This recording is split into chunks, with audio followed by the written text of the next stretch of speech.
நாம் இன்னைக்கு தக்காளியும் கொத்தமல்லி இலையும் வச்சு பச்சடி தான் பண்ண போகிறோம். பச்சடி பண்ணுறதுக்கு அடுப்பில் பேன் வச்சு 1 ஸ்பூன் அளவுக்கு ஆயில் விட்டுடலாம். ஆயில் சூடானதும் 1 ஸ்பூன் அளவுக்கு வரமல்லி சேர்த்துடலாம்.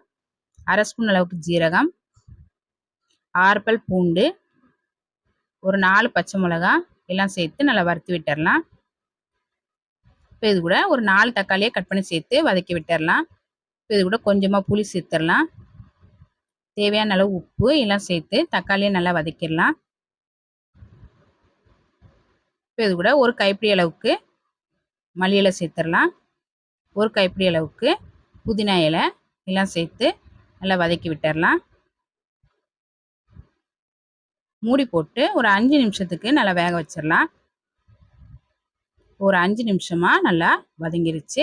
இப்போ அடுப்பு ஆஃப் பண்ணிவிட்டு ஆற வச்சுட்டு மிக்ஸி ஜாரில் மாற்றி கொஞ்சமாக தண்ணி சேர்த்து அரைச்சிட்டு வந்துடலாம். அரைச்சதை ஒரு பவுலில் மாற்றி வச்சிடலாம்.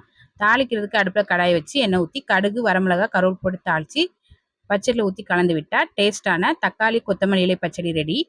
பச்சடியை சாதத்தில் போட்டு பிசைஞ்சு சாப்பிட்டா ரொம்ப நல்லாயிருக்கும். இட்லி தோசையோடு சாப்பிட்றதுக்கும் ரொம்ப நல்லாயிருக்கும்.